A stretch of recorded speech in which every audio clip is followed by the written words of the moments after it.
Greetings, ladies and gentlemen. We greet you in the wonderful name of our Lord and Savior Jesus Christ. We are grateful again for your time, your support, your kindness, your critiques, your likes, and you sharing the content that we continuously post on this channel. Thank you very much once again.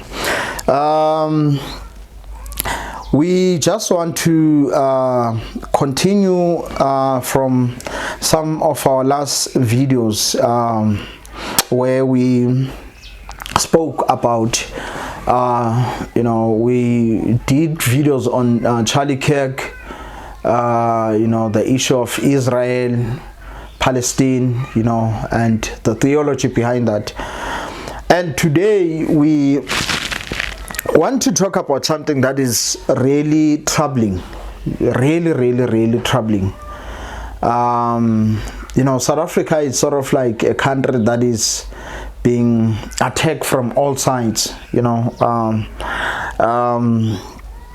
foreigners who are here in the country illegally, have a tendency of liking to call us xenophobic. They're racist. The racist Afrikaners and the racist whites, like to, project their racism to us and say we are the racist people. Just yesterday, you do know that on the 8th of November, there's going to be the G20 meeting in South Africa, where, you are going to have those countries, including the United States. Donald Trump posted, on his Twitter page that he's not going to come to South Africa because South Africa is murdering, whites. There's a white genocide where South Africans are killing farmers, the Boers, by that, and taking their lands and all that.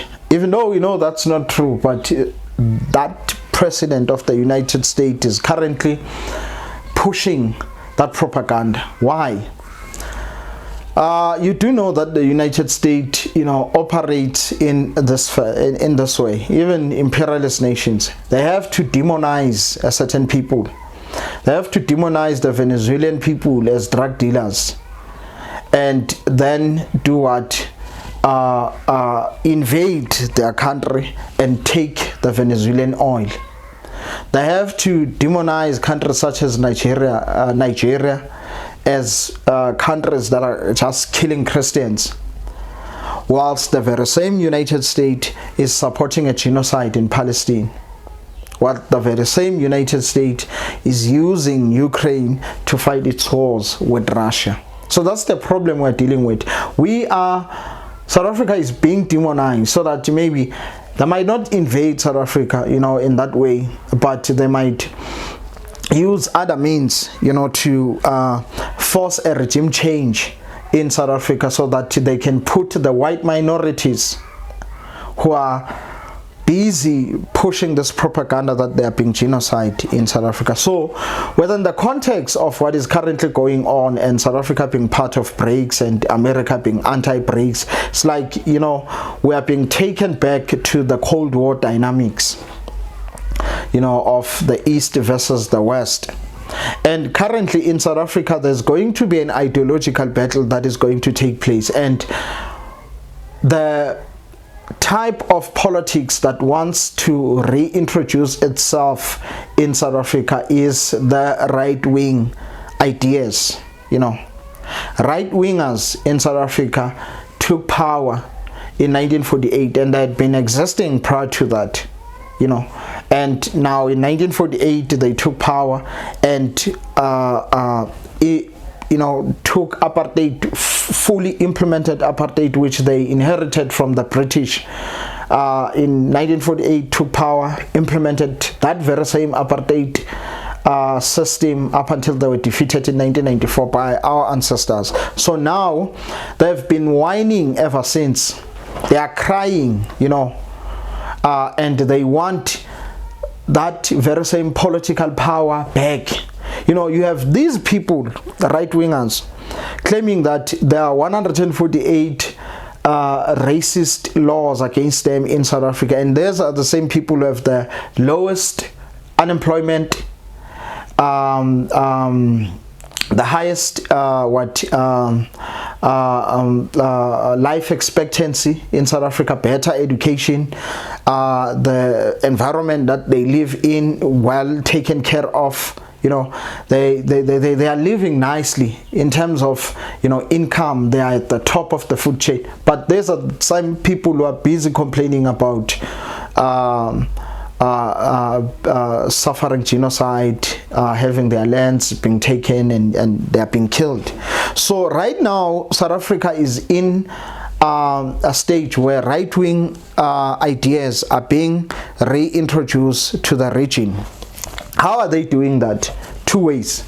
There are two ways that right-wing ideas are being reintroduced in South Africa. First, via Christian nationalism. Secondly, via the manosphere, the so-called manosphere. Christian nationalism is currently big in America. Such a huge movement promoted by a guy by the name of Douglas Wilson. He is well connected to the Reformed circles, which are also, you know, this conservative type of people. They really believe that, you know, Christianity, the government has to be run, you know, by Christians. You know, Christians are supposed to be the people making all the laws, you know, for the society and everything that involves the society. So those are the type of guys, and they are reformed, most of them, in their theology. And Douglas Wilson is one of the biggest figure in terms of Christian nationalism. He is also a friend of Vodi Bochum, the late Vodi Bochum. Vodi Bochum is well respected within the South African context, within the reformed South African context. And this Vodi Bochum is also connected to John MacArthur, the late John MacArthur, who's also sort of like the Pope of the reform circles. You can't be within the reform circle without knowing this guy. He during Trump's first term, he was fully in, you know, contact with this type of president, with this white supremacist president, and he was pushing, you know, then sort of like pushing the entire Christian community to go and vote for Donald Trump. And he said that anyone who doesn't vote for Donald Trump is not a Christian. The man said that, you see. And he's also one of the biggest figures, well respected in South Africa, you know, who's Vodi Bochum, a black guy within the Reformed, who's also well respected, having connections with South Africa. He also stayed some years in Zambia, in another, you know, Christian university there.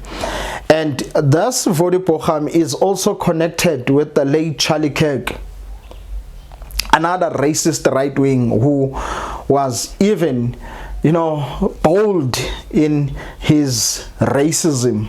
And we did videos on that guy, and we saw, you know, many people after he was shot, you know, in those in what was happening. Yes, that was bad. He wasn't supposed to be assassinated, but now having people who are busy saying that this guy was standing for the truth, a guy who started an organization that was funded by Jews were pouring money in that organization. That was so that he can support what they were doing in Palestine, the genocide that they were carrying in that place.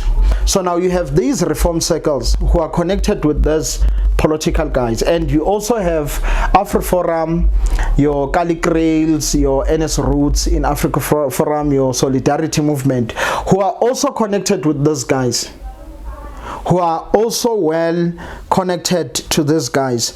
And you have movements such as your Cape Independence in South Africa, which is somehow connected with the DA, connected with the United States, and seeking to create sort of like an independent Western Cape in South Africa, of which we know the racism that exist in the Western Cape. If you don't believe it, just go and ask the people who live there how the people in Delft, people in Khayelitsha, people in the Cape Flats are living, whilst the white section of the province are well taken cared for, and the DA simply ignoring blacks and coloreds in that place. So I've been in circles where people were like, what, if one is a Christian, the best political party to vote for, some were saying it's the DA.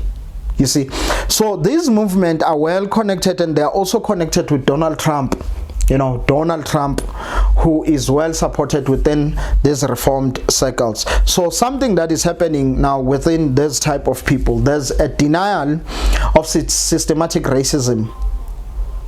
There's a push where people deny systematic racism. There's a denial of white privilege. You find people saying that, such does not exist. And there's an acceptance of, European ways of doing things, the Western ways of doing things. You are exposed to Western scholars, Western historians, Western theologians, Western philosophers, Western forms of church polity.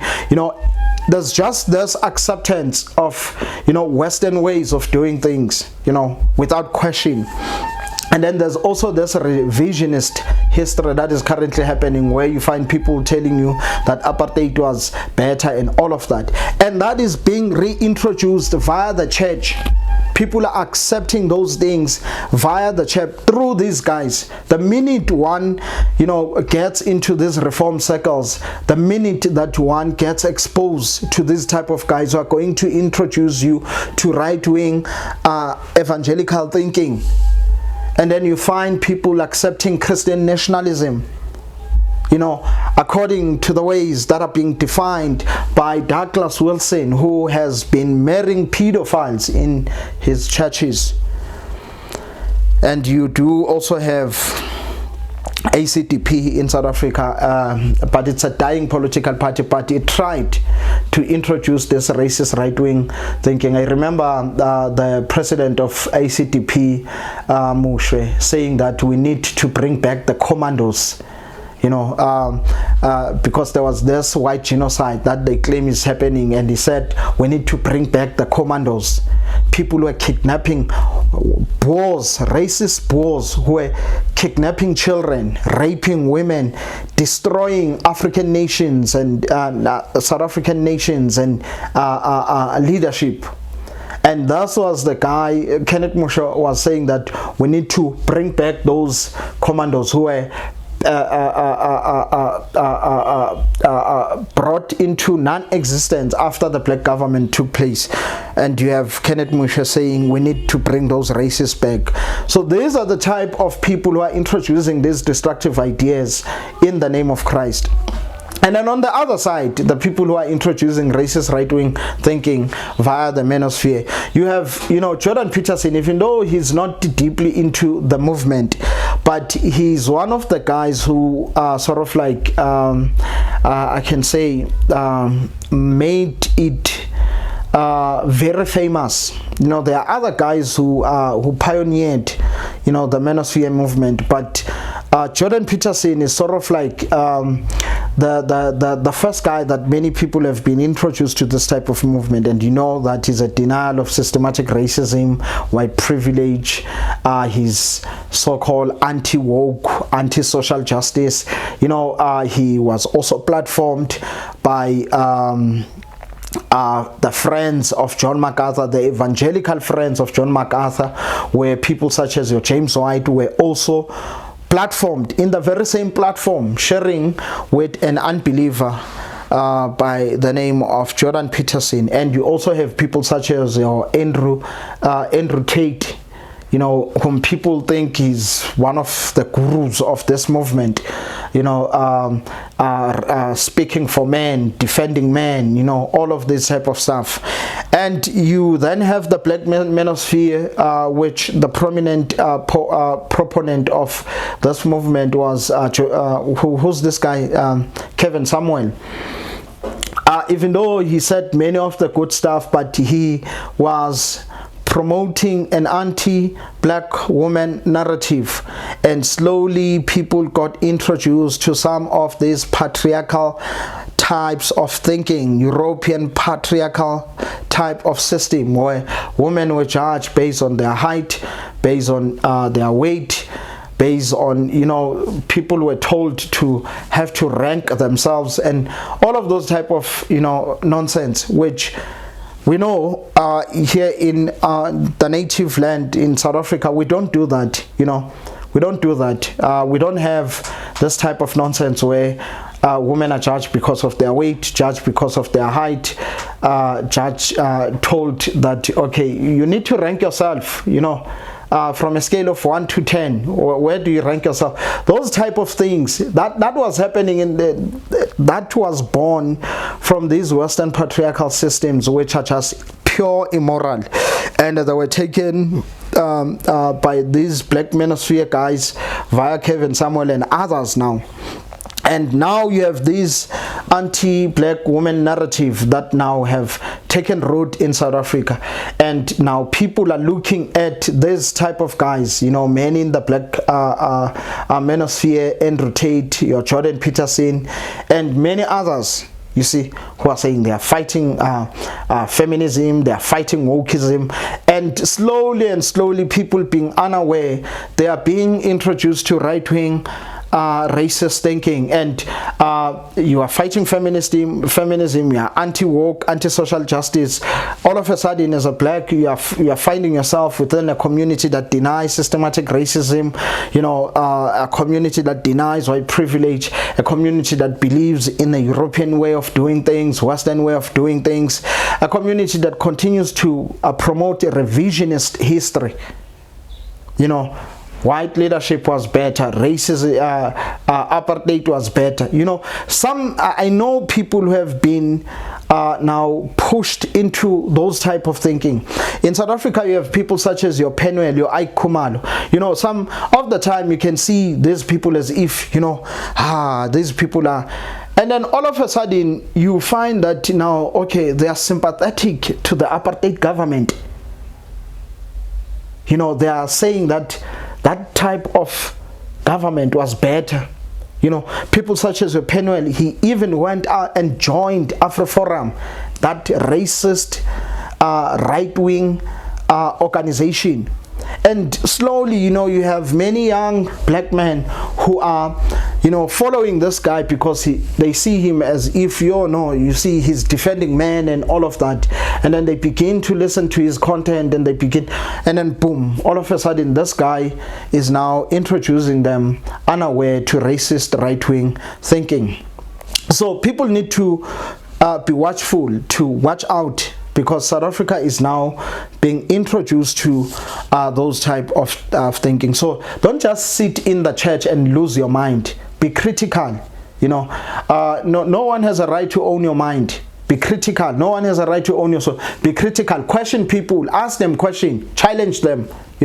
There's no boss here, like a person who thinks that he's a chief, of the Christian church. There's no chief in the Christian church, people who can't be critique. There's no such. We are all sinners here, so you need to be questioned. With the manosphere, I think it's much better to just stay away from it, because at the end of the day, it's going to create problems for you.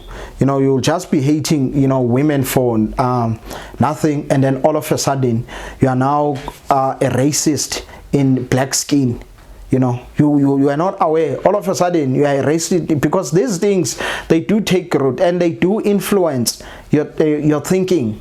You see, you find people being demonically possessed by ideologies, that makes them to do absurd things. You see, so it's much better you just stay away from this type. You just don't need them. You just don't need them. You just need to approach life as you experience it. Take advice from various people, instead of putting yourself into some category and in a box, and then that is going to create a serious problem for you in the future. So watch out for these reform circles, you know, talking about Christian nationalism. And so also watch out for this so-called black manosphere that is also introducing right-wing racist thinking in South Africa. So I hope that the video will challenge you, and please don't forget to subscribe, like, comment, share your critique. We hope you have a blessed week. Thank you very much.